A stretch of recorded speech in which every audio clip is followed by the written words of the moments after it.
بسم اللہ الرحمن الرحیم۔ السلام علیکم۔ حضرت جعفر بن ابی طالب رضی اللہ تعالیٰ عنہ نبی کریم صلی اللہ علیہ وآلہ وسلم کے چچا زاد بھائی تھے۔ وہ حضرت علی رضی اللہ تعالیٰ عنہ سے 10 سال بڑے تھے۔ جب حضرت ابو طالب تنگ دست ہو گئے تو حضرت جعفر رضی اللہ تعالیٰ عنہ کے چچا حضرت عباس رضی اللہ تعالیٰ عنہ انہیں اپنے گھر لے گئے تاکہ اپنے بھائی کا کچھ بوجھ ہلکا کریں۔ سب سے پہلے اسلام قبول کرنے والوں میں ان کا مقام تقریباً 24واں تھا۔ حضرت جعفر رضی اللہ تعالیٰ عنہ اپنی صورت و سیرت کے لحاظ سے رحمت عالم صلی اللہ علیہ وآلہ وسلم کے عکس جمیل تھے۔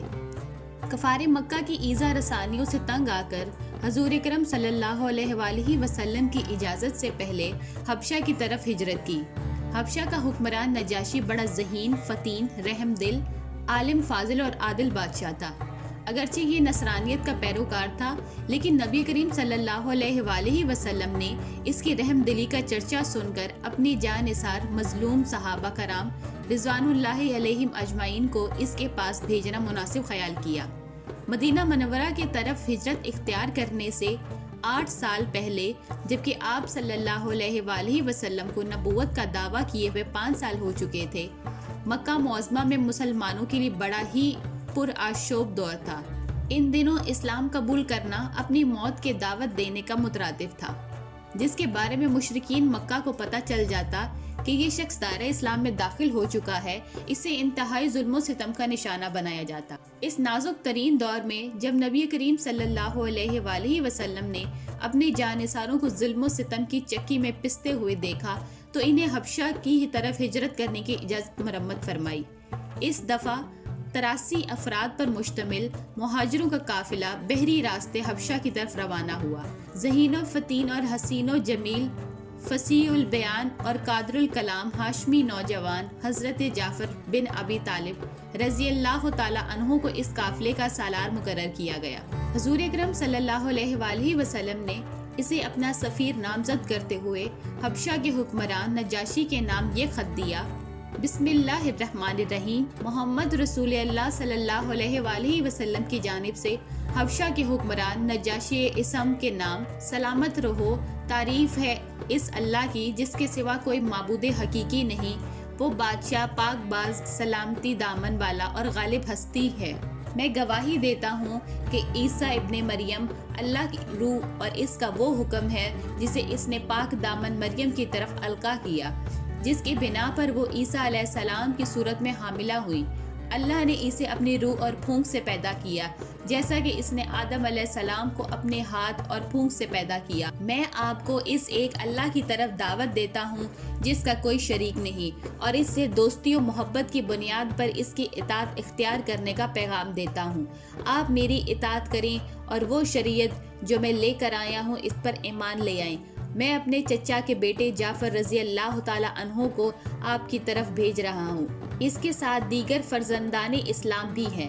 جب یہ آپ کے پاس پہنچے تو ان کی آؤ بھگت کرنا، ان کے ساتھ عزت و احترام سے پیش آنا، ہر قسم کی ظلم و زیادتی سے اجتناب کرنا۔ میں تجھے اور تیرے لشکروں کو اللہ کی طرف بلاتا ہوں۔ میں نے اپنا پیغام آپ تک پہنچا دیا ہے، آپ کی خیر خواہی پیش نظر ہے۔ میری نصیحت کو ملحوظ خاطر رکھنا۔ جس نے ہدایت کا راستہ اختیار کیا اس کے لیے سلامتی اور امن ہے۔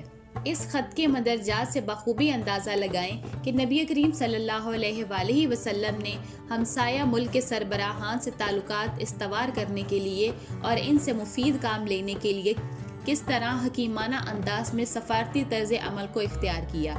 مدینہ منورہ میں اسلامی ریاست قائم کرنے سے 8 سال پہلے آپ صلی اللہ علیہ وآلہ وسلم نے ایسی سیاسی حکمت عملی اپنائی جس سے آپ کی دعوت نہ صرف جزیرہ عرب تک محدود رہی بلکہ بیرون ملک بھی اس کے اثرات سفارت اور ہجرت کے ذریعے پہنچا دیے گئے۔ سرداران قریش نے حبشہ کے حکمران نجاشی کو متاثر کرنے کے لیے ہزار جتن کیے۔ عمر بن عاص جیسے مشہور معروف تاجر، سیاستدان اور ذہین و فطین شخص کو قیمتی تحائف دے کر حبشہ بھیجا کہ وہ نجاشی کو ہر صورت اپنے اعتماد میں لے لے۔ اس کے حبشہ پہنچنے سے پہلے ہی رسول اللہ صلی اللہ علیہ وآلہ وسلم کا سفارتی خط اپنا کام کر چکا تھا۔ اس خط نے نجاشی کے دل میں مسلمانوں کے لیے نرم گوشہ پیدا کر دیا تھا۔ سرداران قریش نے حبشہ کے حکمران نجاشی کو اپنے دام و تزویر میں لانے کے لیے حضرت عمرو بن عاص کو منتخب کیا، کیونکہ وہ عطریات کی تجارت کے لیے کئی دفعہ حبشہ جا چکے تھے۔ عبداللہ بن ابی ربیعہ کو بھی ان کے ساتھ بھیجا گیا تاکہ یہ دونوں باوقت ضرورت باہمی مشورہ کر سکیں۔ یہ وافر مقدار میں قیمتی تحائف لے کر حبشہ پہنچے۔ انہوں نے پہلے نجاشی کے وزراء، مشیروں اور علماء سے بات کی، ہر ایک کو تحائف پیش کیے اور ان سے اپنی آمد کا مقصد بیان کرتے ہوئے اپیل کی کہ جب ہم دربار میں سربراہ مملکت کو عرض پیش کریں تو آپ ہماری حمایت کریں۔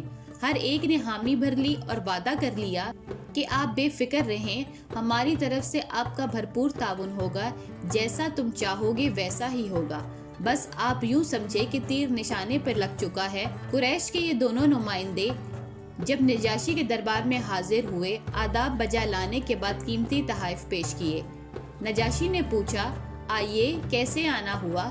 شاہی دربار کے آداب کو پیش نظر رکھتے ہوئے عرض گزار ہوئے کہ بادشاہ سلامت، ہمارے ملک کے کچھ دیوانے آپ کی سرزمین میں وارد ہوئے ہیں، وہ اپنے باپ دادا کے دین سے منحرف ہو چکے ہیں، یہ بڑے عجیب و غریب مزاج کے لوگ ہیں، انہوں نے ایک نیا دین ایجاد کیا ہے جسے ہم جانتے ہیں اور نہ آپ۔ ہمیں سرداران قریش نے اس لیے آپ کے پاس بھیجا ہے کہ آپ ان تخریب کاروں کو ہمارے سپرد کر دیں تاکہ ہم انہیں اپنے وطن واپس لے جائیں، پھر ہم جانیں۔ اور یہ ان کی باتیں سن کر نجاشی نے دربار میں موجود اپنے وزراء، مشیروں اور علماء کی طرف دیکھا تو سب نے ادب و احترام سے سر جھکائے ہوئے عرض کیا، بادشاہ سلامت، یہ ٹھیک کہتے ہیں، ہماری نظر میں یہی بہتر ہے کہ ان نو وارد لوگوں کو واپس بھیج دیا جائے، ہو سکتا ہے کہ یہ ہمارے پرامن ماحول میں کہیں فساد ہی برپا نہ کر دیں۔ حبشہ کے حکمران نجاشی نے درباریوں پہ غضب آلود نگاہ ڈالتے ہوئے گرجدار آواز میں کہا، نہیں، ایسا ہرگز نہیں ہو سکتا، پہلے میں ان لوگوں سے پوچھوں گا کہ وہ کون سا دین اپنائے ہوئے ہیں۔ اس نے اپنے درباریوں سے کہا، کل انہیں یہاں دربار میں پھر لایا جائے۔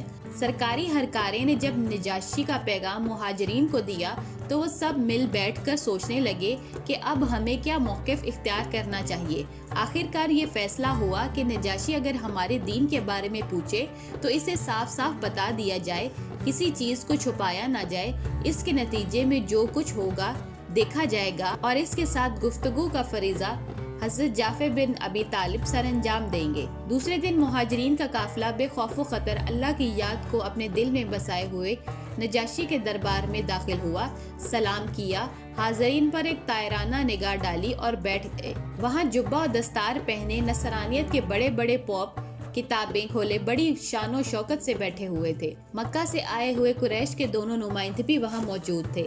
عمرو بن عاص نے موقع غنیمت جانتے ہوئے نجاشی سے کہا، بادشاہ سلامت، دیکھیے یہ کتنے گستاخ لوگ ہیں، انہوں نے دربار میں داخل ہوتے وقت آپ کے ادب و احترام کا ملحوظ نہیں رکھا، غضب ہو گیا، انہوں نے آپ کو جھک کر سلام ہی نہیں کیا، جو شاہی دربار کی ہمیشہ سے روایت چلی آ رہی ہے۔ یہ کتنے بے مروت، بے وفا اور احسان فراموش ہے، آپ کے نمک خوار اور آپ ہی سے بیزار، حد ہو گئی لاپرواہی، بے نیازی اور گستاخی کی، ان کو تو عبرت کا نشان بنا دینا چاہیے۔ بادشاہ سلامت، کیا یہ لوگ اس قابل ہیں کہ انہیں اس پرامن ملک میں رہنے کی اجازت دی جائے؟ نجاشی نے عمرو بن عاص کی باتیں سن کر روایتی انداز میں اپنے سر کو جنبش دیتے ہوئے کہا، ہاں، پوچھتے ہیں کہ ان لوگوں نے یہ گستاخانہ انداز کیوں اختیار کیا؟ جب ان سے پوچھا گیا کہ آپ نے جھک کر سلام کیوں نہیں کیا تو ہاشمی نوجوان جعفر بن ابی طالب رضی اللہ تعالیٰ عنہ نے کہا، بادشاہ سلامت، ہم ایک اللہ کے سوا کسی کے سامنے نہیں جھکتے۔ نجاشی نے جواب سن کر کہا، یہ کون سا دین ہے جس نے تمہیں اپنی قوم سے الگ کر دیا ہے اور آپ نے ہمارے دین نصرانیت کو بھی اختیار نہیں کیا؟ حضرت جعفر رضی اللہ تعالیٰ عنہ نے فصاحت و بلاغت کے موتی بکھیرتے ہوئے دو ٹوک انداز میں کہا، بادشاہ سلامت، ہم لوگ جاہل تھے، بتوں کے پجاری تھے، مردار کھاتے تھے، ہر قسم کی بے حیائی کے مرتکب تھے، رشتوں کا ہمیں کوئی پاس نہ تھا، پڑوسیوں کے حقوق سے ناآشنا تھے، ہمارا طاقتور طبقہ کمزور کو ہڑپ جایا کرتا تھا، بس ہم یوں ہی درندوں جیسی زندگی بسر کیا کرتے تھے۔ اللہ نے ہم پر اپنا کرم کیا، اس نے ہمارے اصلاح کے لیے ہم میں سے ایک رسول بھیجا جس کے حسب و نسب، صداقت و امانت اور اخلاق و کردار سے ہم اچھی طرح واقف تھے۔ اس نے ہمیں اللہ تعالیٰ کی وحدانیت سے آشنا کیا، بت پرستی سے روکا اور اللہ تعالیٰ کی عبادت کا حکم دیا۔ اس نے ہمیں صداقت و امانت اپنانے، صلہ رحمی اور پڑوسیوں کا خیال رکھنے کی تلقین کی۔ اس نے ہمیں حرام سے اجتناب کرنے، ناحق خون بہانے، بے حیائی کا ارتکاب کرنے، جھوٹ بولنے، یتیم کا مال کھانے اور پاک دامن عورتوں پر تہمت لگانے سے منع کر دیا۔ اس نے ہماری تربیت اس نہج پر کی کہ ہم ایک اللہ کی عبادت کریں اور اس کے ساتھ ہی کسی کو شریک نہ ٹھہرائیں۔ اس نے ہمیں باقاعدگی سے نماز پڑھنے، زکوٰۃ ادا کرنے اور روزے رکھنے کا حکم دیا۔ ہم اس پر ایمان لے آئے، اس کی ساری باتوں پر صدقے دل سے عمل پیرا ہو گئے۔ ہم ایک اللہ کی عبادت کرنے لگے، بتوں کی پوجا پاٹ سے باز آ گئے، ہمیں شرک کی آلودگی سے بچا لیا۔ ہم نے ہر اس چیز کو چھوڑ دیا جو ہمارے لیے حرام کر دی گئی تھی اور ہر اس چیز کو اختیار کر لیا جو ہمارے لیے حلال تھی۔ ہمارا یہ طرز عمل دیکھ کر ہماری قوم ہم سے برگشتہ ہو گئی۔ اس نے ہمیں ایسا کرنے سے روکا، ہم نہ رکے تو وہ ہماری جان کے در پہ ہو گئے۔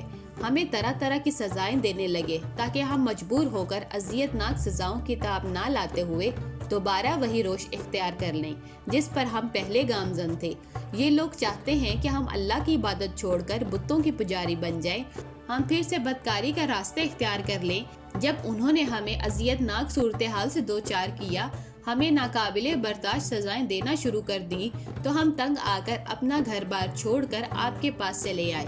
ہم امید رکھتے ہیں کہ آپ اپنی روایتی فراخ دلی، ہمدردی اور رحم دلی کا ثبوت دیتے ہوئے اپنے اس ملک میں رہنے کی اور آزادانہ طور پر دین اسلام پر عمل پیرا ہونے کی اجازت مرمت فرمائیں گے۔ نجاشی نے پوچھا، کیا آپ کے پاس اس نئے دین کا کوئی روحانی پیغام ہے؟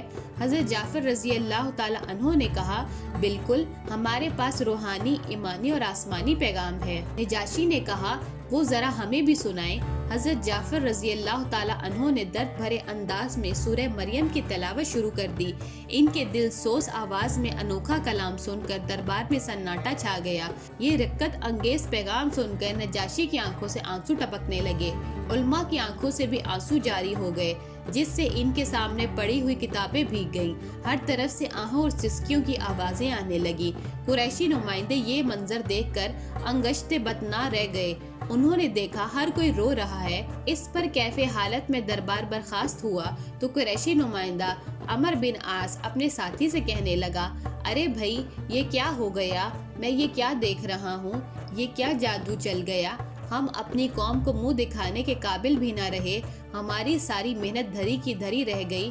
ہم سرداران قریش کو واپس جا کر کیا جواب دیں گے؟ ہمارے پاس تو کچھ بھی نہ رہا، اب ہم کیا کریں گے؟ پھر خود ہی کہنے لگا، ہاں، میرے ذہن میں ایک نئی ترکیب آئی ہے۔ کل میں دوبارہ دربار میں حاضری دوں گا اور بادشاہ سلامت کی خدمت میں ایک ایسا نکتہ پیش کروں گا جس سے حالات ہمارے حق میں بہتر ہو جائیں گے۔ جب اس نے دوسرے دن دربار میں حاضری دی تو عمر بن عاص آداب بجا لاتے ہوئے نجاشی کی خدمت میں عرض گزار ہوا کہ بادشاہ سلامت، دیکھیے، غضب ہو گیا، یہ لوگ حضرت عیسیٰ علیہ السلام کو اللہ کا بیٹا نہیں مانتے، دیکھیے یہ لوگ کتنے بے دین ہیں۔ نجاشی نے یہ بات سن کر اپنا روایتی انداز اپناتے ہوئے کہا، اچھا، ان سے یہ بات بھی پوچھ لیتے ہیں۔ دوسرے دن پھر مسلمانوں کے دربار میں بلایا گیا۔ نجاشی نے پوچھا، حضرت عیسیٰ علیہ السلام کے بارے میں تمہارا کیا خیال ہے؟ حضرت جعفر رضی اللہ تعالیٰ عنہ آگے بڑھے اور کہا، بادشاہ سلامت، ہم حضرت عیسیٰ علیہ السلام کے بارے میں وہی نظریہ رکھتے ہیں جو ہمیں نبی کریم صلی اللہ علیہ وآلہ وسلم نے بتلایا ہے۔ نجاشی نے پوچھا، وہ کیا نظریہ ہے؟ حضرت جعفر رضی اللہ تعالیٰ عنہ بولے، ہمیں یہ بتایا گیا ہے کہ حضرت عیسیٰ علیہ السلام اللہ کے بندے، اس کی روح اور وہ کلمہ ہے جو اللہ نے پاک دامن مریم کی طرف القا کیا۔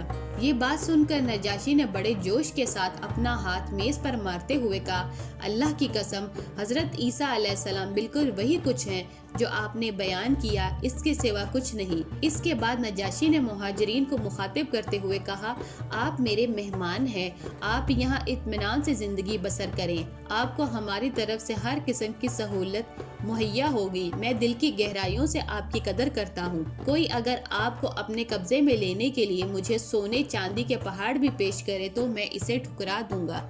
تم میرے سرکاری مہمان ہو، تمہارا کوئی یہاں بال بیکا بھی نہیں کر سکتا، تمہیں اگر کوئی کچھ کہے تو میں اس سے نپٹ لوں گا۔ اور پھر اپنے دربان سے کہا، ان قریشی نمائندوں نے جو تحائف مجھے دیے ہیں وہ سب انہیں واپس کر دو، مجھے ایسے تحائف قبول نہیں جو میرے ضمیر کو خریدنے کے لیے پیش کیے گئے ہوں، میرے پاس اللہ کا دیا ہوا بہت کچھ ہے۔ پھر عمر بن عاص سے مخاطب ہو کر گشدار آواز میں کہا، اپنے تحائف پکڑو اور یہاں سے چلتے بنو۔ عمر بن عاص یہ صورتحال دیکھ کر بہت پریشان ہوا، لیکن اب کیا ہو سکتا تھا؟ اپنے ساتھی عبداللہ بن ابی ربیعہ سے کہا، چلو بھائی چلیں۔ پھر سر جھکا کر دربار سے نکلے اور اپنے وطن کی راہ لی۔ قصہ مختصر یہ کہ کچھ سالوں میں اللہ تعالیٰ نے حضرت عمر بن عاص رضی اللہ تعالیٰ عنہ اور پھر نجاشی کو بھی اسلام کی دولت سے نوازا۔ حضرت جعفر بن ابی طالب رضی اللہ تعالیٰ عنہ بہت ہی جانباز اور بہادر تھے اور نہایت خوبصورت بھی۔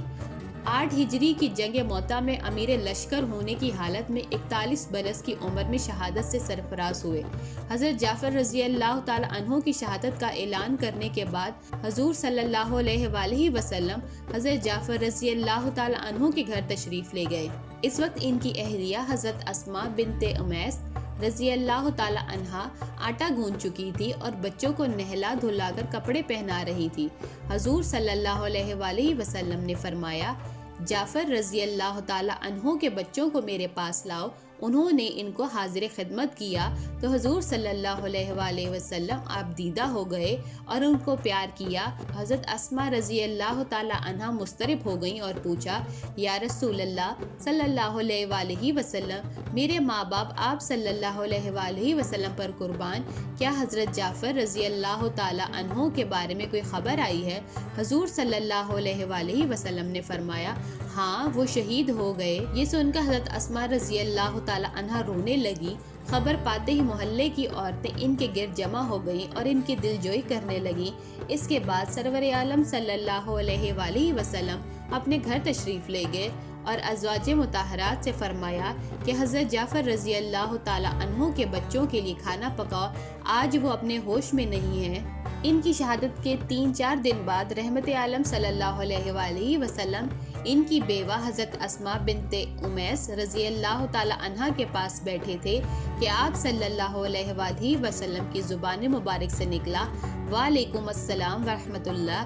پھر اسماء رضی اللہ تعالیٰ عنہا سے فرمایا، تیرے لیے خوشخبری ہے، میں نے دیکھا کہ تیرا شوہر حضرت جبرائیل علیہ السلام، حضرت میکائیل علیہ السلام اور حضرت اسرائیل علیہ السلام کی مائیت میں پرواز کرتے ہوئے یہاں سے گزر رہا ہے اور وہ سب سلام کہہ رہے ہیں، اس لیے تم بھی سلام کا جواب دو۔ پھر نبی کریم صلی اللہ علیہ وآلہ وسلم نے فرمایا، مجھے جعفر رضی اللہ تعالیٰ عنہ نے اطلاع دی ہے کہ فلاں روز دشمنوں کے ساتھ مقابلہ ہوا تو میرے بدن پر 73 زخم آئے اور میرے دونوں بازو یکے بعد دیگرے کٹ گئے، ان کے عوض اللہ تبارک و تعالیٰ نے مجھے 2 پر دیے ہیں۔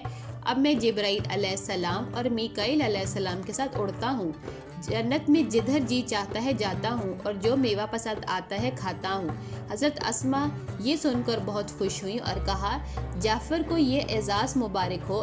یا رسول اللہ صلی اللہ علیہ وآلہ وسلم، اگر آپ صلی اللہ علیہ وآلہ وسلم کی اور حضرت جعفر رضی اللہ تعالیٰ عنہ کی روحانی ملاقات کا یہ حیرت انگیز واقعہ میں نے بیان کیا تو لوگ شاید اس پر یقین نہ کریں، اس لیے آپ صلی اللہ علیہ وآلہ وسلم خود ہی ان کو اس سے مطلع فرما دیجئے۔ چنانچہ حضور اکرم صلی اللہ علیہ وآلہ وسلم نے منبر پر کھڑے ہو کر سب کو یہ ایمان افروز واقعہ سنایا۔ واضح رہے کہ اس وقت تک غزوہ موتا کے شرکاء میں سے کوئی شخص واپس نہیں آیا تھا۔ حضرت جعفر رضی اللہ تعالیٰ عنہ نے اس سے پہلے ہی اپنی شہادت کی تمام تفصیلات سے رسول اللہ صلی اللہ علیہ وآلہ وسلم کو آگاہ کر دیا۔